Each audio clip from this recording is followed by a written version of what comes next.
O mercado está emitindo uma série de sinais de alerta e ninguém está prestando atenção. No dia 13 de maio, o Tesouro dos Estados Unidos leiloou títulos de 30 anos com rendimento acima de 5% pela primeira vez desde 2007. E apenas 6 dias depois, o rendimento subiu ainda mais. O principal estrategista do Bank of America chama o rendimento de 5% de linha Maginot, nome dado à supostamente impenetrável muralha que a França construiu para impedir que a Alemanha invadisse a França durante a Segunda Guerra Mundial. E todos nós sabemos como isso funcionou bem.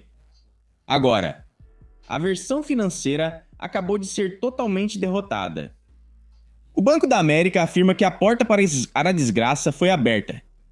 A declaração é hiperbólica, mas possivelmente muito precisa, e os golpes continuam vindo. O título de 30 anos do Japão também atingiu seu maior rendimento da história. O título de 30 anos do Reino Unido atinge o maior nível desde 1998 e o título de 10 anos da Alemanha está no maior nível em 15 anos. Um soluço nos títulos em um país só não seria o fim do mundo, mas tantos soluços acontecendo em todo lugar ao mesmo tempo, isso está se tornando muito difícil de ignorar. Todas as vezes anteriores em que vivemos uma versão dessa história em que um país estava quebrando, os outros estavam estáveis. Então, o capital sempre teve para onde correr em segurança, mas não desta vez. E o mercado de ações não precificou nenhum desse estresse. O S&P, apesar do que está acontecendo, acabou de atingir novas máximas históricas. O mercado de títulos está gritando, enquanto o de ações comemora, mas ambos não podem estar certos ao mesmo tempo. Em 3 partes diretas e brutais, vou mostrar por que o mercado de títulos está gritando, por que o Fed está encurralado, por que o mercado de ações está perigosamente desconectado da realidade e o que provavelmente vai acontecer em seguida. Então, bem-vindo à primeira parte. A linha Maginot Econômica acaba de ser rompida. Entre setembro de 2024 e dezembro de 2025, o Federal Reserve cortou as taxas de juros 6 vezes diferentes. Isso soma 175 pontos base, e durante exatamente esse mesmo período, o rendimento do título do Tesouro de 30 anos fez o oposto do que deveria fazer. Ele subiu quase 1 ponto percentual inteiro. Nos 7 ciclos anteriores de cortes do Fed, voltando aos anos 80, os rendimentos dos títulos do Tesouro de longo prazo estavam mais baixos. 100% das vezes, dentro de alguns meses após o primeiro corte, não é na maioria das vezes, é toda vez. Este é o primeiro ciclo em mais de 40 anos em que esse padrão é quebrado. Todo o objetivo de ter um Fed, em primeiro lugar, é que eles podem manipular a economia. Existem enormes desvantagens em ter um Fed, mas pelo menos eles podem estabilizar uma economia frágil como a que estamos agora. Ter um Fed com toda a sua inflação, mas não conseguir direcionar a economia quando ela entra em apuros, como estamos agora, é horrível. Então, quando o Federal Reserve corta as taxas, mas o empréstimo de longo prazo não fica mais barato, você tem um problema sério. Cortar as taxas de juros para reduzir o custo dos empréstimos é todo o mecanismo que definiu como os bancos centrais vêm operando no último século. Vamos ver como tudo isso deveria funcionar. Porque a relação inversa entre o preço de um título e seu rendimento pode confundir as pessoas. Muitas pessoas podem não entender o que acontece agora. O preço de venda de um título e seu rendimento para o proprietário, na verdade, se movem em direções opostas. Para simplificar, imagine que o governo dos Estados Unidos quer arrecadar dinheiro e cria uma promessa de pagamento chamada título. Eles colocam o título à venda por $100 e concordam em pagar a quem o possuir $5 de juros por ano por emprestar esse dinheiro a eles. Esse é o rendimento de 5%. Mas esses títulos podem ser vendidos em um mercado secundário após a compra inicial, caso o comprador original não queira continuar com o título por qualquer motivo. Se a demanda pelo título for forte, os compradores aumentam o preço, digamos, para $125. E esse mesmo pagamento de $5 do governo agora equivale a apenas 4% com base no novo preço de compra. E se a demanda for baixa e os compradores só quiserem pagar $80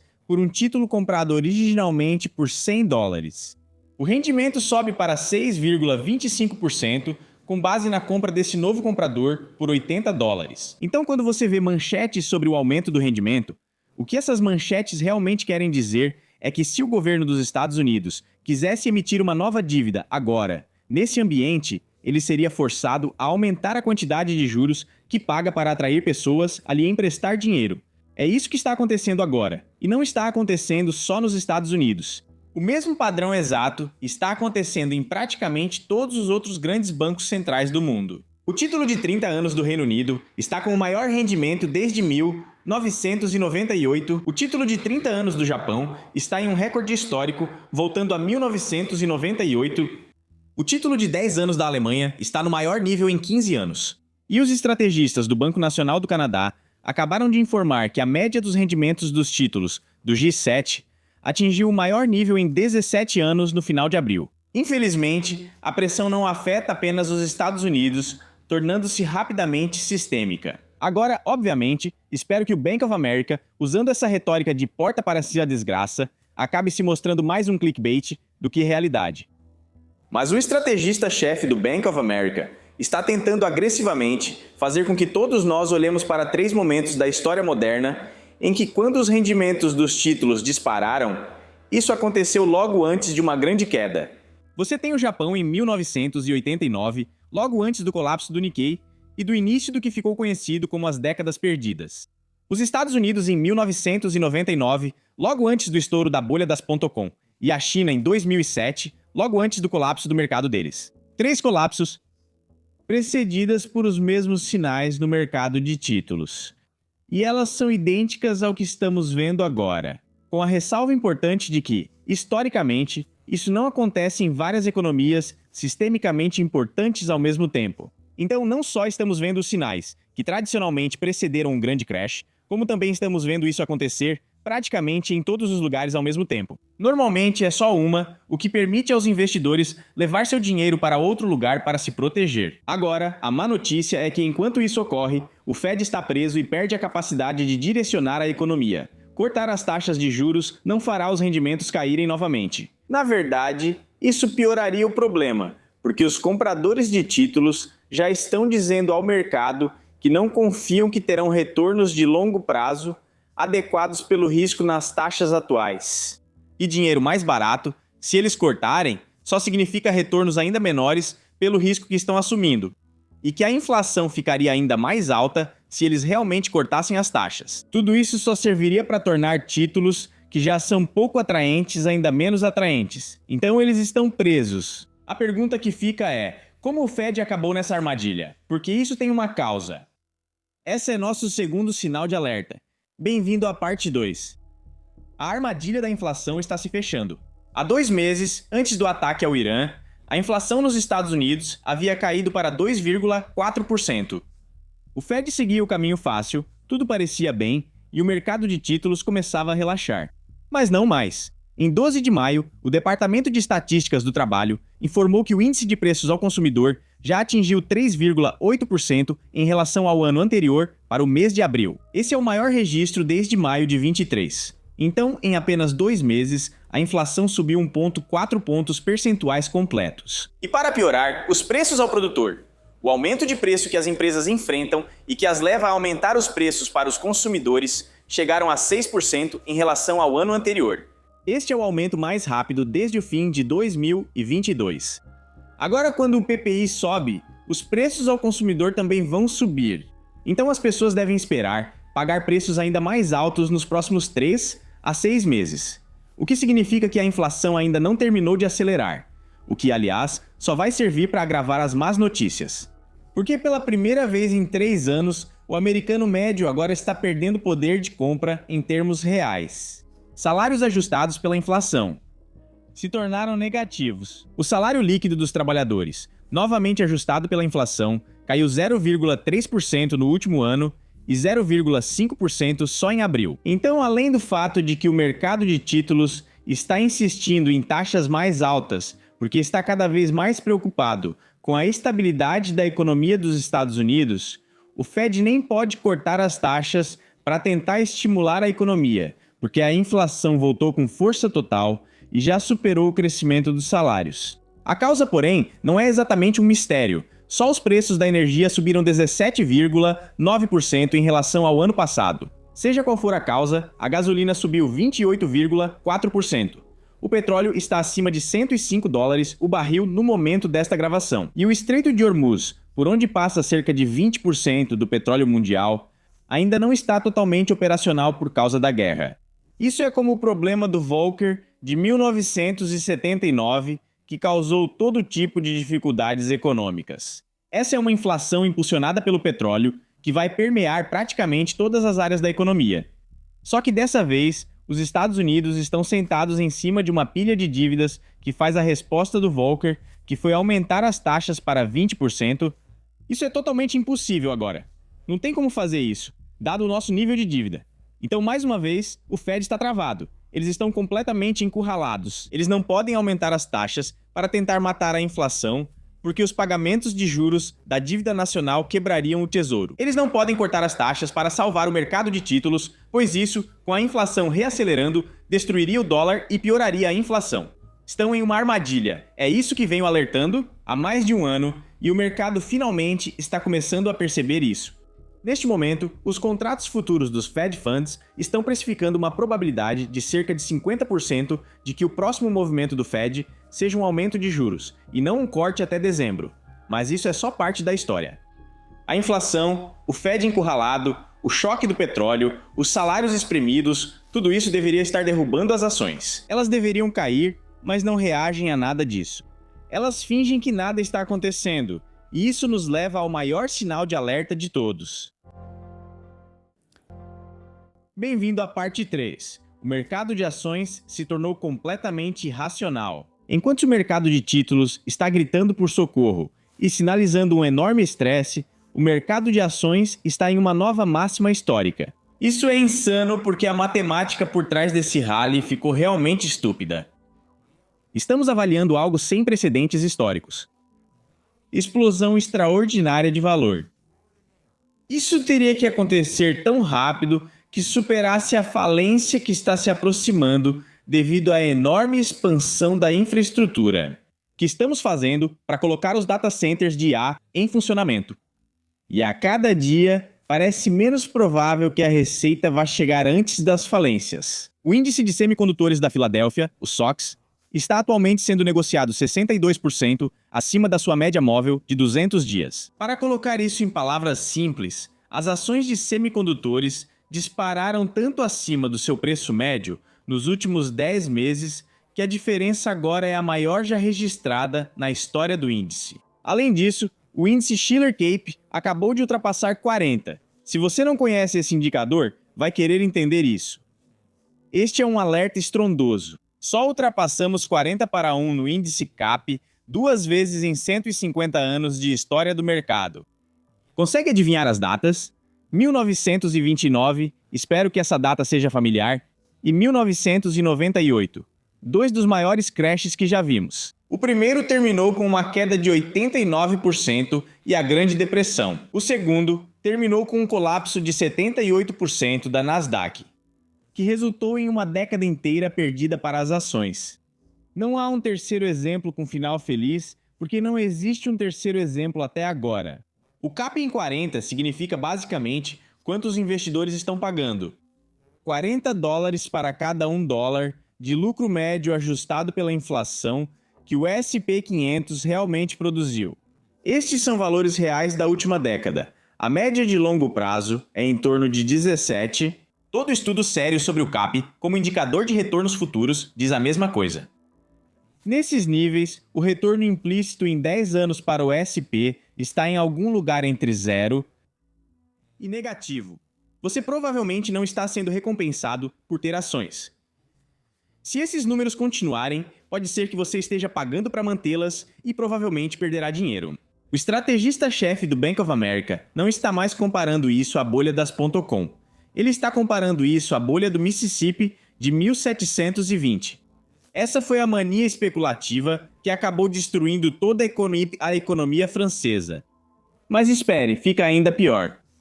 As 7 magníficas ações de tecnologia agora representam cerca de 30% de todo o mercado de ações dos Estados Unidos. Todo o rally se sustenta em 7 empresas.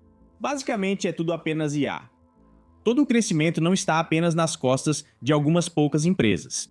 Está nas costas de uma única aposta tecnológica, uma aposta que depende totalmente de um tipo de expansão de infraestrutura impressionante que historicamente já causou enormes prejuízos. Estou falando de falências a perder de vista. Isso aconteceu com as ferrovias no Reino Unido e novamente com as ferrovias nos Estados Unidos. Aconteceu novamente com as telecomunicações ao criarem a internet. Quando você tem esses enormes investimentos em infraestrutura que exigem um crescimento massivo das receitas para acompanhar, se a receita não acompanha rápido o suficiente, isso não significa que a tecnologia é ruim, mas significa que muita gente vai à falência. E a próxima geração de proprietários é que vai colher os benefícios. É isso que estamos vendo agora. Se as receitas de IA não começarem a crescer exponencialmente rápido, todo o mercado implode. O dinheiro inteligente consegue ver isso chegando. Fundos de hedge reduziram exposição em tecnologia no segundo ritmo mais rápido da década. Michael Burry, que previu o colapso de 2008 e inspirou a grande aposta, comprou opções de venda contra o setor de semicondutores. E, enquanto isso, investidores de varejo estão despejando dinheiro em ETFs de tecnologia em um ritmo recorde. Esse é exatamente o padrão que vimos em 2000 instituições vendendo no topo e o varejo comprando o sonho. Um lado do mercado vai estar errado e vai acabar ficando com o prejuízo. O mercado de títulos deixa claro que o mercado de ações é o lado errado dessa história. Rendimentos de longo prazo em alta e prêmio de segurança caindo nos principais mercados. E uma probabilidade de 50% de aumento da taxa do Fed não são sinais de uma economia que sustenta preços recordes das ações. Eles são sinais de uma economia com sérios problemas. Quando o título do Tesouro de 30 anos paga 5%, garantido pelo governo dos Estados Unidos, todo investidor do mundo faz a mesma pergunta: por que corro o risco de ter ações por retornos iguais ou até piores? Quando isso acontece, o capital começa a sair das ações de risco e buscar o retorno garantido, o que derruba todo o mercado de ações. E além disso, toda empresa que precisa refinanciar sua dívida, que basicamente são todas, agora vai pagar muito mais em juros. Isso afeta diretamente os lucros que justificam o preço atual das ações delas. O aumento dos rendimentos de longo prazo reduz mecanicamente o valor real de todas as ações do mercado. Então, onde isso nos deixa? Você tem 3 sinais de alerta tocando ao mesmo tempo em quase todas as principais economias do mundo pela primeira vez na história financeira moderna. O Fed perdeu o controle do longo prazo da curva. A inflação voltou e está acelerando. E o mercado de ações está precificando uma fantasia na qual o mercado de títulos já disse que não confia. É bem provável que isso acabe em fogos de artifício, de qualquer forma. Mas existem 2 caminhos diante de nós. Caminho número 1, os rendimentos caem rapidamente. O Estreito de Hormuz reabre. Todo mundo respira aliviado coletivamente. As pessoas já reagem bem só com a notícia, ou o Fed poderia cortar agressivamente. Se cortassem com a inflação acelerando, isso enfraqueceria o dólar e aumentaria ainda mais os preços do petróleo e alimentos. Isso agravaria a inflação e acabaria prejudicando o mercado de ações de qualquer forma. A menos que ocorra uma reviravolta no Estreito de Hormuz que provoque euforia suficiente para a IA acompanhar, você verá apenas fogos de artifício. Caminho 2. Os rendimentos dos títulos seguem estáveis ou aumentam ainda mais. O capital continua saindo das ações para garantir 5% nos títulos do governo. Os custos de refinanciamento das empresas corroem os lucros. A aposta em infraestrutura de IA, que sustenta 30% do SP, começa a vacilar, fazendo com que as ações despenquem de volta à realidade em uma correção brusca. Mais uma vez, fogos de artifício. Não existe um terceiro caminho sem fogos de artifício. O cenário em que tudo sobe para sempre, como o mercado de ações parece prever agora, pressupõe que o mercado de títulos esteja errado sobre o futuro. E para a relação CAP de 40 para 1 de repente, ser aceitável também. Embora tenha sido um pesadelo, quando isso aconteceu antes, estou te dizendo, sem um milagre da IA, isso é altamente improvável. Na história financeira moderna, o mercado de títulos raramente erra. Este é o tipo de momento que cria fortunas, sem dúvida. Mas você precisa ser alguém que vê o que está por vir e entende o que isso significa. porque para a maioria das pessoas, isso vai causar destruição. Agora, embora eu certamente espere que aconteça um milagre, acho que todos deveriam ter um plano para lidar com o cenário mais alinhado com as tendências históricas. Algo provavelmente vai quebrar. Então estejam preparados. Pessoal, mantenham a lucidez, observem os dados e não sejam os últimos a sair da festa. Estamos recebendo todos os alertas que poderíamos receber. Sem sobriedade emocional e estratégia para enfrentar a tempestade que vem aí, você terá problemas. Certo? Se você quiser me ver explorando ideias como essa em tempo real, não se esqueça de se inscrever e me acompanhar segunda, quarta e sexta-feira às 7 da manhã, horário do Pacífico, onde debatemos essas ideias ao vivo. Espero ver você lá. Até a próxima, amigos. Sejam lendários. Se cuidem. Paz. Se você gostou dessa conversa, confira este episódio para saber mais. Em 3 de março de 1976, um tabloide chegou às bancas de jornal suecas com um conto de fadas sobre impostos. Era uma autobiografia disfarçada que contava a história da Pippi,